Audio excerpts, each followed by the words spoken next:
જાણવું છે તમારે કંઈક નવું જાણવું છે તો યોર્સ પોડકાસ્ટ ગુજરાતી ક્લિપ્સ લઈને આવ્યું છે તમારી માટે શોર્ટ્સ ક્લિપ. તો કોમેન્ટ અને સબસ્ક્રાઇબ કરવાનું નહીં ભૂલતા.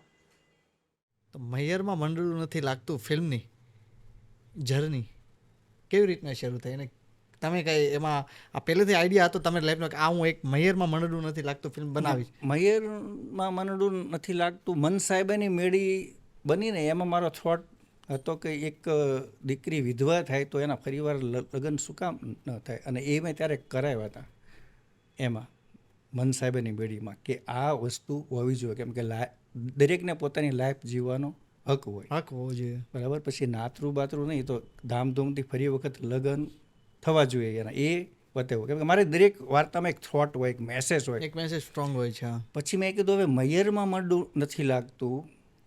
મન સાહેબની મેળીમાં એક ગીત હતું કે લીલા તોરણિયા બંધાવો મારા માંડવે, હવે મૈયરિયામાં મંડું નથી લાગતું. એટલે એ ટાઇટલ મને ગમ્યું. આ ફિલ્મમાં ગીતમાં આ લિરિક્સ હતા. હા, એટલે એની લાઈન પછી ઉપાડીને આપણે મૈયરનું ટાઇટલ કર્યું કે મૈયરમાં મંડું નથી લાગતું. કેમ કે બોલીએ ને કોઈ બી દીકરીને કહીને તો એને ગલગલિયા થાય. મેં કીધું આ સુપરહિટ ટાઇટલ સુપરહિટ છે. હવે આપણે કેવું મળશું એ તો પછીની વાત છે. ત્યાંથી તમને ટાઇટલ મળ્યું પહેલું જ. હા, એટલે પહેલું ટાઇટલ ત્યાં મળ્યું કે હવે મૈયરમાં મળતું નથી લાગતુંમાં શું વાત લાવશું. તો કે ટાઇટલ સાંભળતા એવું સાઉન્ડ થાય કે ગાંડી છોકરી છે અને બધાની વચ્ચે બોલે છે કે દાદીમાં મૈયરમાં મળતું નથી, બરાબર. આ તો એનું ગાન પણ છે, પણ ગાન પણ નહીં, એ એની જે એની શું કહેવાય એનો અંદાજ જે બરાબર એનો જે પ્રેમ છે, જે દાદીમાની સાથેનું જે એનું કનેક્શન છે, એ એની સ્વીટનેસ ને મીઠાશ છે એની. તો કીધું તો ખાલી એમાં મેસેજ શું એમ કે હું હંમેશા ક્લાઇમેક્સ વિચારતો. ત્યાં સુધી તમે ધમાલ મસ્તી કેરેક્ટર આ તે ગીતો બીતો લવ સ્ટોરી, પણ ક્લાઇમેક્સમાં લોકો મારી મૂવીમાં અડધો કલાક રડવા જ જોઈએ. પછી ત્યાં કોઈ કોમેડી સીનની કંઈ નહીં, છેલ્લે અડધો કલાકમાં મારી ફિલ્મોમાં લોકો રડે. મારી ફિલ્મોમાં તો પાલવડે બાંધી પ્રીતમાં તો છેલ્લે ક્લાઇમેક્સમાં તો 2-3 બૈરાઓ બેભાન થઈ ગઈ હતી અને એને ઓડિયન્સમાંથી ઉપાડીને હોસ્પિટલ લઈ ગયા હતા. આટલું ઇમોશનની એક હાઇટ હોય છે. તો કે મૈયરની ક્લાઇમેક્સ શું એમ તો કે મૈયરમાં એક તિતલી જેવી છોકરી એને સાસરે જવાનું, પિયુને ત્યાં જવાનું કે મૈયરમાં મળું નથી લાગતું, અને ગીતો અને આંતને હોય અને જ્યારે જવાની વેળા આવે અને કુદરતી અકસ્માત થાય તો કે શું અકસ્માત શું થાય એમ. પછી એવું થયું કે દાખલા તરીકે જાન આવે અને હીરો પડી જાય અને ખ્યાલ આવે કે હીરો તો મરવાનો છે, તો આ વાતમાં દમ છે, બરાબર. એ પોઈન્ટ આવ્યો, બરાબર. તો પછી અમારી દીકરી નિર્ણય શું લે તો કે આપણે એવું દેખાડો, બરાબર, કે તમારી અંદર થોટ પ્રોસેસ ચાલે છે, આ થશે તે થશે. હા, કે ભાઈ હવે છોકરી દુઃખી થશે કે લોકો એને બીજે પરણાવશે કે નહીં, અમારી દીકરી બીજે પરણશે જ નહીં, કેમ કે એને તો મનથી લગ્ન કરી લીધા છે, બરાબર. એને સમાજની 4 ફેરા લઈને મોર મારવાની જરૂર નથી. આ થોટ આવ્યો પછી. તો કે હવે શું તો કે હવે આખું ઘર રડતું હોય અને છોકરી 16 શણગાર સજે અને ડેલી પાર કરે છે. આ એની ક્લાઇમેક્સ, આ હિન્દુસ્તાની નારીની હાઇટ. એટલે આ જે છે એટલે ક્લાઇમેક્સ છે ને એમાં લોકો આફરીન થઈ ગયા. એકચ્યુઅલી આપણું કલ્ચર નથી, મારી દીકરી કે તમારી, આપણને ખબર હોય કે આપણો થનાર જમાય છે એ મરવાનો છે અને હાલ જ છે. જો લગ્ન બાકી હોય તો વગર લગ્ન તમે એની વહુ થઈને જવાઈ દો ના દીકરીને. આપણા કલ્ચરમાં કોઈ ઘટના બની જ નથી અને મેં એ દેખાડ્યું છે. છતાંય લોકો એની સાથે ગયા. શું કામ કે એ ધર્મની વાત હતી. તો લોકો ધર્મ જ્યારે જોડાતો હોય ને ત્યારે લોજિક ભૂલી જતા હોય લોકો. ધર્મની આગળ લોજિકનું કોઈ દિવસ કંઈ આવતું નથી. એટલે ધર્મના પ્રવાહમાં ગયા. મોટી વાત છે સર. ધર્મના પ્રવાહમાં ગયા કે એક છોકરી એવું કહે છે કે આજે મારા પતિને મારી જરૂર છે. 4 ફેરા લીધા પછી જો ખબર પડે કે મારા પતિને કેન્સર છે તો તમે શું નિર્ણય લે? સમાજને સવાલ પૂછે છે છોકરી, જવાબ નથી કોઈ પાસે. બસ તો પછી માની લો કે મેં ફેરા લઈ લીધા છે જ્યારે અમારે પહેલી 4 આંખ મળી ત્યારે એમ. આ તો 4 ફેરા લેવાનો તો ખાલી સમાજને એક દેખાડવાનું એક પહેલું લાયસન્સ છે, બરાબર.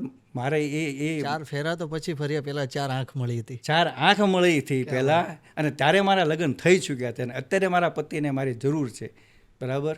એટલે પોતે છોકરી તૈયાર થાય છે હરીસરી સામે, એક પછી એક કે આ 16 શણગાર હાર પહેર્યા સુંદરી, બેકગ્રાઉન્ડમાં એક સોંગ, અરે બેકગ્રાઉન્ડમાં સોંગ કે આમલો પાક્યો, દિવાળી બેન, હા, એક વસ્તુ અદ્ભુત. એટલે એ આ ટાઈપની આખી તમે સ્ટોરી વિચારીને પહેલા ક્લિયર કરી, પછી એમાં શું પછી આખી પટકથા થઈ, પછી 5 થી 7 વાર એનું આખું આપણે નિંદામણ કે ને એનાલિસિસ આખું જ કર્યું. એનાલિસિસ થયું બધું કે આ સીન અવડો જ હોવો જોઈએ, આ સીનમાં આ સીનનું હાર્ડ શું, આ સીન કોમેડી છે તો આનું હાર્ડ શું. આ બધી પ્રોસેસ દરમિયાન તમે એકલા જ કે તમારી સાથે કોઈ ખરું? મારી સાથે કોઈ નહીં, મારી સાથે હું છે ને સીન લખું ને ભાઈ રાજુભાઈને સંભળાવું, એટલે રાજુભાઈ છે ને માસ પબ્લિક ઓડિયન્સ તરીકે એમ કે ભાઈ અહીંયા મને થોડુંક ખટકે છે, સાચો રિવ્યૂ આપી દે તરત જ. યસ, તરત ઓન ધ સ્પોટ કે આ મને ખટકે છે, આની કરતાં આવું કંઈક, આની કરતાં આમ કંઈક એમ. એટલે એ હંમેશા હું ક્યારેય કોઈને સબ્જેક્ટ મારી કોઈ એવી ક્રિએટિવ ટીમને બેસાડીને મારી ક્રિએટિવ ટીમ ફક્ત રાજુભાઈ ગાંગાણી, બરાબર, એ જ્યાં સુધી કરે ત્યાં સુધી સ્ક્રિપ્ટનું મનોમંથન ચિંતન ચાલતું હોય, 10 વાર એનું વર્ઝન થાય. રાજુભાઈ કે ડન એટલે ડન. હું આ ટોપિક ઉપર એટલે થોડી વધારે વાત એટલે કરવા માંગુ છું કે મેં કીધું એમ કે જસવંત ગાંગાણી નામ યાદ આવે એટલે મિયરમાં મંડળું નથી લાગતું યાદ આવે, ને મિયરમાં મંડળું નથી લાગતું ફિલ્મ યાદ આવે એટલે જસવંત ગાંગાણી. આ મને લાગે તમારા ગળાના હારનું આ એક મેન મણકો છે, જે મોટા મોટ. તો પછી આની વિશે હું હજી થોડીક મને વધુ વાત કરું તો આ તમે એક આખી સ્ટોરી કમ્પ્લીટ કરી નાખી, પછી આમાં ફાઇનાન્સ બાબતે શું? ફાઇનાન્સ બાબતે તો બહુ એ વખતે મુશ્કેલી હતી, પણ મૈયર મન સાહેબની મેળી મારી રિલીઝ થઈ એટલે લોકોને થોડોક ભરોસો આવ્યો કે કેમ કે અત્યારે ડર, અત્યારે પણ એ લોકોને ડર હોય છે એક ટોપિક ઉપર ફિલ્મ બનાવી તો એટલું વળતર આવશે કે નહીં.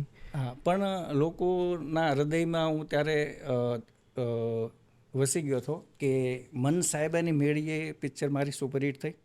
એ પહેલાં મેં 25 થી 30 ફિલ્મો મોટાભાગની સિલ્વર જુબિલી આપેલી as a writer, song writer, as a ગીતકાર ને સ્ટોરી રાઇટર તરીકે મેં 30 ફિલ્મો બીજા પ્રોડ્યુસરને આપી. એટલે લોકોને ખબર છે કે જસવંત ગાંગાણીની તાકાત શું છે. જસવંત ગાંગાણી લેખકમાંથી ડિરેક્ટર શું કામ થયા, કેમ થયા, એ એક સવાલ તમારો વચ્ચે રહી ગયો.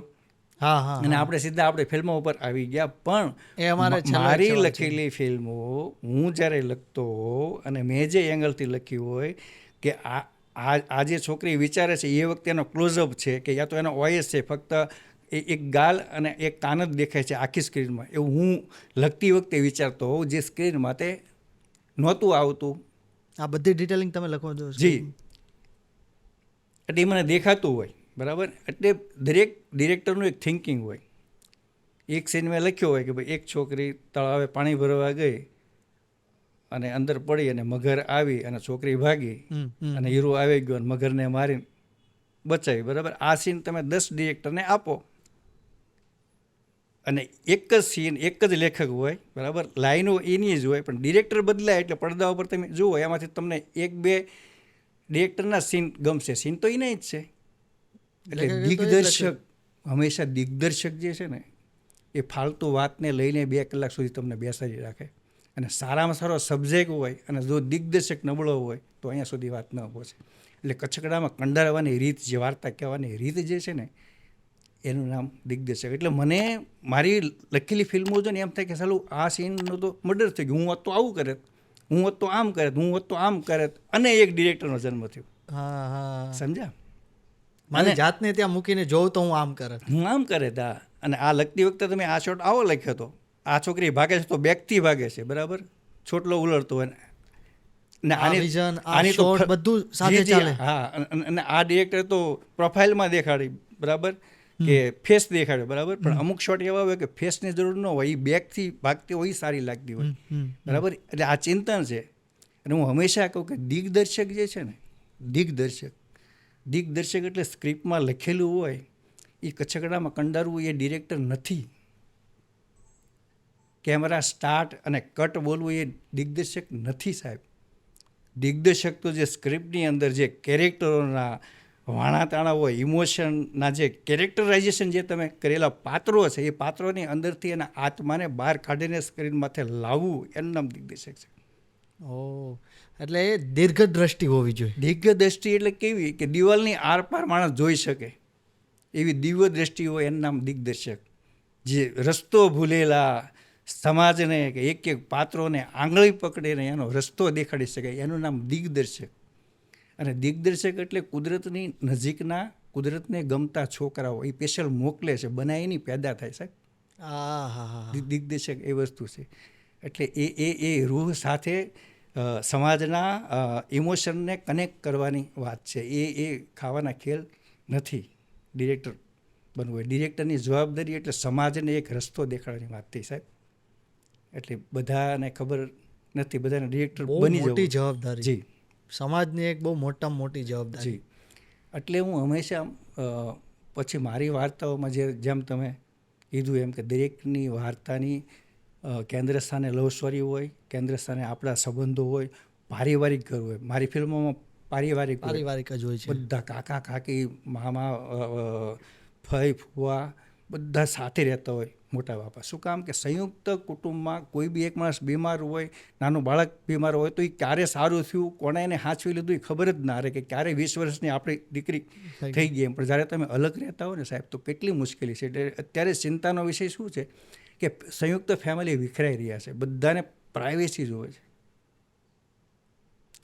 પણ તમે એ નથી વિચારતા કે તમે તમારી પત્ની બે નોકરી કરતા હો અને બાળક જન્મે બરાબર, તો એ કોના ભરોસે તમે ગમે એવી નોકરાણી રાખો કે તમે સ્કૂલે મૂક્યા હો કે આ કે તે નહીં, એને તો અમુક વર્ષ સુધી મા બાપની એકચ્યુઅલ હૂંફની જરૂર હોય સાહેબ, બરાબર. એ નથી મળતી. એટલે પછી શું થાય કે છોકરાઓ પછી એના ફ્રેન્ડ સર્કલને આ ને એની સાથે મોટા થાય, એટલે એ વિઝન અને એની આદતો બરાબર એ બધું એને ખબર જ નથી કે દાદાનો પ્રેમ શું, દાદી એટલે શું, એના વારસો એટલે શું, બરાબર. અમે ક્યાંથી આવ્યા છીએ, અમારે કઈ રીતે રહેવું જોઈએ, કઈ રીતે એને ખબર જ નથી. એટલે આ પ્રોબ્લેમ અત્યારના જનરેશનમાં જે પ્રોબ્લેમ છે ને એ ફક્ત આના કારણે છે. આ પ્રોબ્લેમ છે, બીજો કોઈ પ્રોબ્લેમ નથી.